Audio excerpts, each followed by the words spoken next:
এতিয়া ৰংগিয়া গণেশ চতুৰ্থী মহোৎসৱ হৈ আছে আৰু বহুত ভাল লাগে। সকলো বছৰে আমি সেৱা কৰোঁ। গণেশজী মহাৰাজ আমাক আশীৰ্বাদ দিয়ে। আপোনালোকো আহিব, সেৱা কৰিব, ভাল লাগে। আশীৰ্বাদ এনেকৈ দিয়ে যেনে আমি সদায় মানে ইয়াতে আমাৰ লগতে থাকে তেনেকৈ। আৰু এনেকুৱা লাগে যে সাক্ষাৎ প্ৰতিমা মহাৰাজ গণেশজী মহাৰাজৰ ইয়াত বিৰাজমান হৈ আছে তেনেকৈ। বহুত ভাল লাগে, মনটো প্ৰসন্ন হয়। আপোনালোকো আহিব, সেৱা কৰিব মহাৰাজৰ। हाँ, पूजा किया 25 वर्ष से आता है गणपति भगवान का। बहुत अच्छा से प्रोग्राम होता है। और अभी आरती उरती हुआ, आरती हो गया अच्छा से। शाम को भोग है, 56 भोग का प्रसाद लगेगा।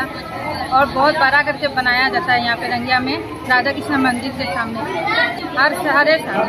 हर साल में बहुत बड़ा करके होता है, बहुत अच्छा से होता है। अभी 36ম आयोजन श्री श्री गणेश चतुर्थी महोत्सव करूँ और प्रोग्राम आमार जोआ काली 6 तारिखर पर आरम्भ हल और अहा काली राति 8 शेष हब। कब लगे जे एबছৰ आमी आमार इयात मंदिरत कम से कम ऊसर चुबुरिया जेनेके तामुलपुৰৰ পৰাও মানুহ আহিছে, গৰছৰ পৰাও মানুহ আহিছে, इनफेक्ट घोगरापार आदिपुरीर পৰা মানুহ আহিছে। আৰু প্ৰত্যেক মানুহ এজন কিবা এটা হলেও আশা থাকে। সেই আশা আমাৰ ৰাধাকৃষ্ণ মন্দিৰত মেক্সিমাম পূৰণ হোৱা বুলি আমি বিশ্বাস কৰোঁ। আৰু সেই বুলি আমি আপুনি আমাৰ পিছফালে ভিৰ চাব পাৰে মানুহবোৰৰ কিবা এটা আশা চবৰে থাকে। আৰু সেই আশা এই মন্দিৰত পূৰণ হয়, এইটো আমাৰ কামনা আছে। আজি ভাদ মাহৰ শুক্ল তিথি চতুৰ্থ তিথি। তো এই তিথিত আমি সৰ্বভাৰতীয় হিন্দু শাস্ত্ৰ মতে আমি ভগৱান গণেশৰ পূজা কৰোঁ। আমাৰ HNK পৰিয়ালৰ পৰা প্ৰতি বছৰে এই পূজাৰ আয়োজন কৰি অহা হৈছে। এইবেলেও আমি এই পূজাবোৰ উলহ মালহেৰে আয়োজন কৰিছোঁ। আৰু এই উপলক্ষে আমি দুটাকৈ মহিলা নাগা নাম আমি মাতিছোঁ দল, তেওঁলোকে পৰিৱেশন কৰি আছে। আৰু সমগ্ৰ ৰঙিয়া ৰাইজৰ আশীষ বিচাৰি আমি পূজাখন সম্পন্ন কৰিলোঁ। আমাৰ আশা যেন এই পূজাৰ জৰিয়তে যিটো হিন্দু শাস্ত্ৰৰ মতে প্ৰথম পূজা, এই পূজাৰ যোগেদিয়ে এই অঞ্চললৈ ৰঙিয়াবাসী অসমবাসী গোটেই সমগ্ৰ ভাৰতবৰ্ষলৈ যেন শান্তি সমৃদ্ধি বুজাই আহে, তাৰে কামনাৰে আমি পূজাখন আগবঢ়ালোঁ। ইয়াতে আমাৰ প্ৰথমতে আমি মূৰ্তি স্থাপন কৰিলোঁ। মূৰ্তি স্থাপন কৰি আমি পূজা ভাগ আগবঢ়ালোঁ।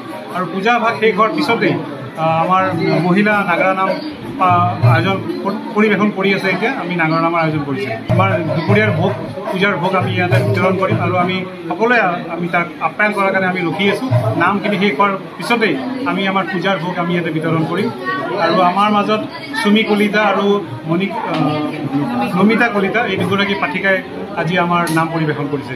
আমাৰ এই গণেশ চতুৰ্থী মহোৎসৱ আমি এই বছৰ 36ম পালন কৰিছোঁ। আজি আমি গণেশ পূজা এই কৰিলোঁ, তাৰপিছত হৱন হ'ল, এতিয়া মহা আৰতি হ'ল গণেশৰ। আবেলি আমাৰ প্ৰগ্ৰাম আছে, 56 ভোগ, নৃত্য প্ৰতিযোগিতা, ৰাত্ৰি কীৰ্তন আছে, অতিথি কলাকাৰ আহিব গুৱাহাটীৰ পৰা, বহুত মানে ভজন কীৰ্তন হ'ব।